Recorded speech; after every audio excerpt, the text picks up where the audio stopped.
नमस्कारम। Ayurvedic Dhanvantari channel में आपका स्वागत है। आज मैं आपको जानकारी दूंगा बहुत ही जटिल रोग के बारे में, संग्रहणी के बारे में। संग्रहणी एक बहुत ही जटिल रोग होता है और संग्रहणी को IBS भी कहते हैं, इरिटेटरी बाउल सिंड्रोम।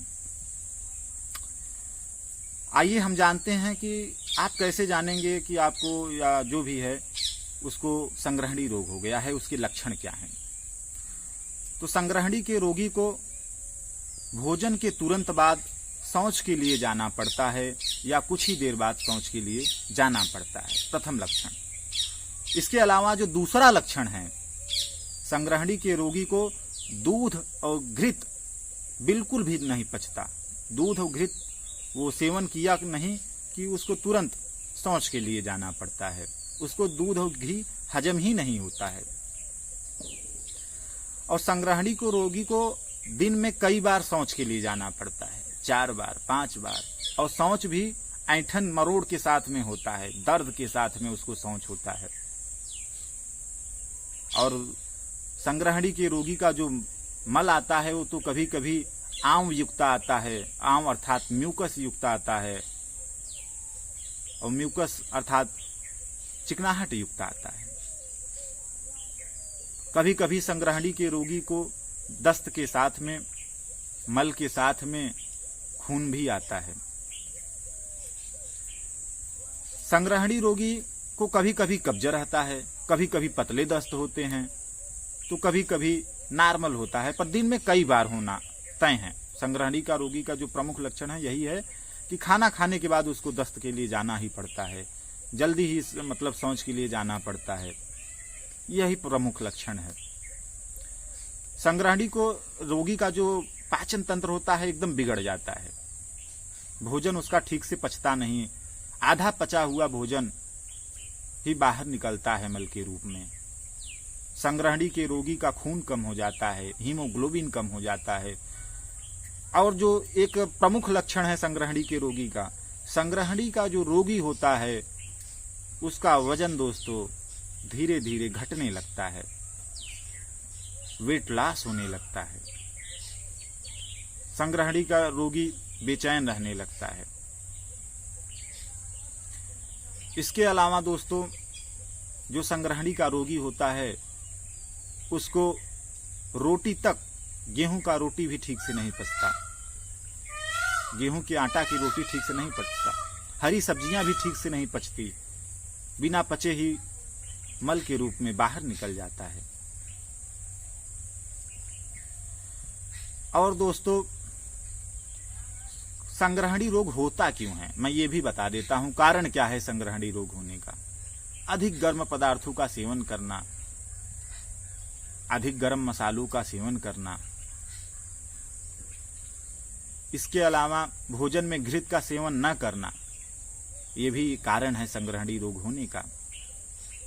जिसके पेट में अधिक गैस बनता है, पेट फूल आता है, उसको भी संग्रहणी रोग हो जाता है। क्योंकि जब पेट में गैस ज्यादा तेज बनता है तो पेट की जो नसें होती हैं, जो आंतें होती हैं, कमजोर हो जाता है, तो उसको संग्रहणी हो जाता है। संग्रहणी के जो रोगी होता है उसको गैस भी बनता है, उसका एक लक्षण ये भी है। दूसरा, जो फास्ट फूड ज्यादा खाते हैं, जो लोग बेसमय खाना खाते हैं और बिना भूख लगे ही खाना खाते हैं, जबरदस्ती ठूस ठूस के खाना खा रहे हैं, उनको संग्रहणी रोग हो जाता है। इसके अलावा दोस्तों अब मैं अगली जानकारी दूंगा आपको कि संग्रहणी में क्या खाना चाहिए और क्या परहेज करना चाहिए। तो परहेज जान लेते हैं। संग्रहणी के रोगी को दूध और घृत का सेवन नहीं करना है, हरी सब्जियों का सेवन नहीं करना है, गेहूं के आटा का रोटी का सेवन कम करना है। इसके अलावा खट्टे फलों को कम खाना है, गर्म चीज़ों को कम खाना है, चाय और कॉफ़ी का परहेज करना है, बाहरी खाद्य पदार्थों का कम सेवन करना है, फ्रीज की ठंडी खाद्य पदार्थों का सेवन नहीं करना है, अधिक ठंडा पेय पदार्थ ग्रहण नहीं करना है, फ्रिज का ठंडा पानी भी न पियो तो बहुत अच्छा है दोस्तों। ग्रहणी संग्रहणी अर्थात जो संग्रहणी रोग पड़ा है इसका, वो इसलिए कि हमारे जो बड़ी आंत को हिंदी में आयुर्वेद में ग्रहणी कहा जाता है, और बड़ी आंत में ही दिक्कतें आ जाती हैं, जिसके फलस्वरूप पाचन तंत्र हमारा बिगड़ जाता है, उसको संग्रहणी रोग कहते हैं। एक जानकारी दोस्तों और दे देता हूं, संग्रहणी रोग, अतिसार रोग, बवासीर रोग, तीनों रोग के होने का कारण यही है, यही सब कारण है। इन्हीं सब कारणों से तीनों रोग होते हैं। संग्रहणी रोग और अतिसार में अंतर क्या है? क्योंकि दोनों रोग लगभग सेम हैं। अतिसार रोग में बार बार पतला दस्त होता है, संग्रहणी में ज्यादातर बंधा हुआ दस्त होता है, अधपचा हुआ दस्त होता है और बार बार होता है। अब मैं आपको जानकारी दूंगा कि संग्रहणी रोगी को कौन सी चीजें खाना चाहिए, कौन सा चीज खा सकता है, कौन से खाद्य पदार्थ खाने से लाभ होता है। अनार खाने से लाभ होता है, केला खाने से लाभ होता है, चावल का सेवन कर सकता है संग्रहणी रोगी, मीठे फलों का सेवन कर सकता है, केला का सेवन कर सकता है, खिचड़ी का सेवन कर सकता है। इसके अलावा जो भी ठंडी चीजें नहीं हैं उनका भी सेवन कर सकता है। ठंडे फलों को छोड़ के बाकी फलों का वह सेवन कर सकता है। आम इत्यादि का सेवन, पके आम का सेवन कर सकता है, क्योंकि कच्चा आम जो होता है वह त्रिदोष को बढ़ाने वाला होता है। संग्रहणी का रोगी दही का और छाछ का सेवन करें तो लाभदायक है। इसके अलावा त्रिफला का सेवन भी करना चाहिए। अब मैं आपको जानकारी दूंगा कि संग्रहणी रोग के कौन कौन सा इलाज है। और संग्रहणी रोग का मैं 3 प्रकार का इलाज आपको बताऊंगा। एक तो घरेलू नुस्खा, दूसरा आयुर्वेदिक नुस्खा रहेगा, और तीसरा आयुर्वेद का बना बनाया नुस्खा, जो हम किसी कंपनी की दवा लेके, टेबलेट लेके उपयोग कर सकते हैं। और 3 में से किसी एक ही नुस्खे को आपको पालन करना है। और मैं ये भी बताऊंगा, जानकारी दूंगा कि कब किस नुस्खे का प्रयोग करना है और कैसे रोगी के ऊपर। तो अगर शुरुआत का रोग है, बहुत पुराना नहीं हुआ है, 1-2 साल पुराना ही संग्रहणी रोग है, तो उसके लिए घरेलू नुस्खा मैं बता रहा हूं। लिसोढ़े की 5 पत्तियां सुबह शाम पीस करके उसका रस निकाल लें और खाने के पूर्व ही उसका सेवन करें। उसको माने जल के साथ में पिए सुबह शाम। एक तो ये हो गया घरेलू नुस्खे में। दूसरा जो घरेलू नुस्खा है, साथ में वो खाना खाने के बाद लेना है, वो ये है कि सौंफ का चूर्ण, अनारदाने का चूर्ण, और जो अनारदाना रहेगा वो सूखा अनारदाना रहेगा। जो अनार का फल होता है उसका जो बीज निकलता है उसी का अनारदाना होता है।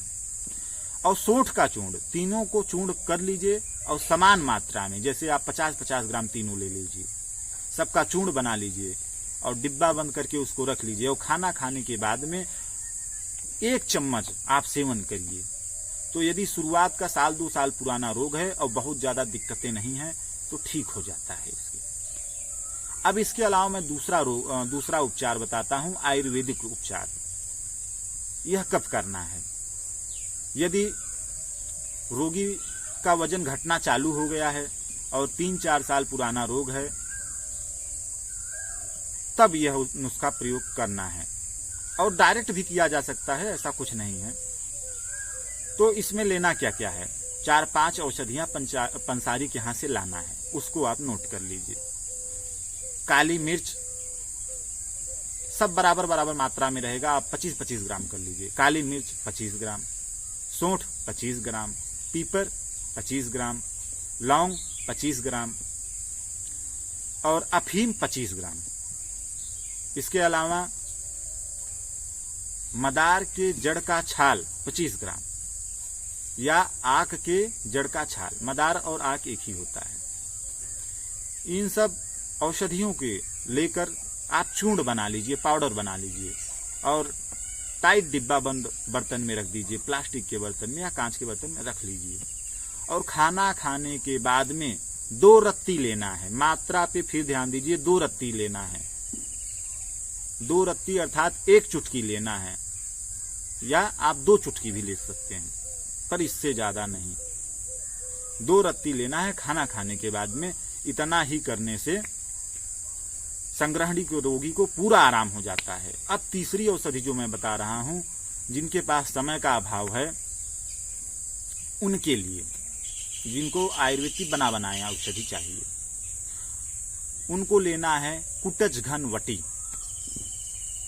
कुटज घन वटी 1 टैबलेट या कुटजा रिस्ट, उसको कितना लेना है, कुटजा रिस्ट ले रहे हैं तो 5 ml लेना है, और साथ में लेना है बिल्वासव। बिल्वासव 10 ml लेना है और खाना खाने के तुरंत बाद लेना है इसको। इन 2 औषधियों के सेवन से निश्चित तौर पे संग्रहणी का कैसा भी रोगी हो वह ठीक हो जाता है। और दोस्तों ध्यान ये देना है कि संग्रहणी बहुत जटिल रोग है, IBS जो है बहुत जटिल रोग है। इसका उपचार कम से कम 4 महीने 5 महीने चलता ही है। इसको पूरे तरीके से ठीक होने में 4 महीने 5 महीने 6 महीने लग जाता है। यह जटिल रोग है, इसमें आप जल्दीबाजी न कीजिए। आराम तो 15 दिन 1 महीने में हो जाता है। अतः मैं आपको बताऊंगा कि आप इसका उपचार बड़े ही सावधानी से करिए। साथ ही इसमें कपालभाति प्राणायाम और अनुलोम विलोम प्राणायाम लाभदायक रहता है। साथ में मैं आप लोग को विशेष जानकारी देना चाहूँगा। विशेष संग्रहणी का रोगी जो बहुत ही पुराना जिसका रोग हो गया है, जिसका वेट लॉस पे वेट लॉस होता जा रहा है, जो एकदम सूख के पतला हो गया है, जिसको बिल्कुल भी अन्न नहीं पच रहा है, बिल्कुल वजन एकदम घटता ही जा रहा है, 10-20 किलो वजन घट गया है, जो अत्यधिक जटिल रोगी है, उसके लिए मैं बताता हूँ क्या करना है।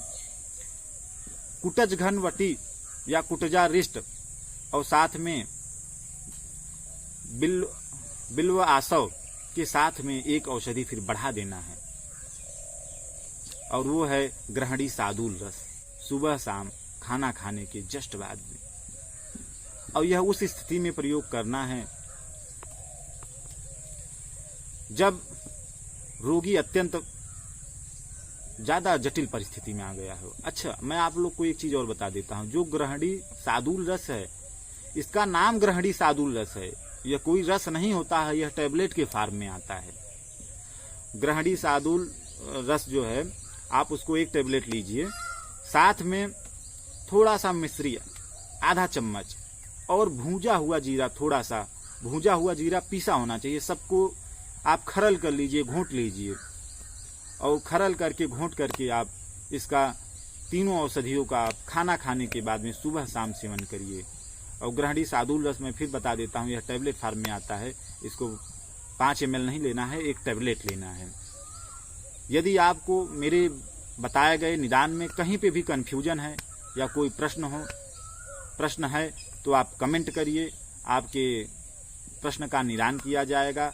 और आप अगला वीडियो किस टॉपिक पे चाहते हैं आप कमेंट करिए। आप मेरे वीडियो को लाइक करें, सब्सक्राइब करें, शेयर करें। आपका कीमती समय देने के लिए आपको धन्यवाद।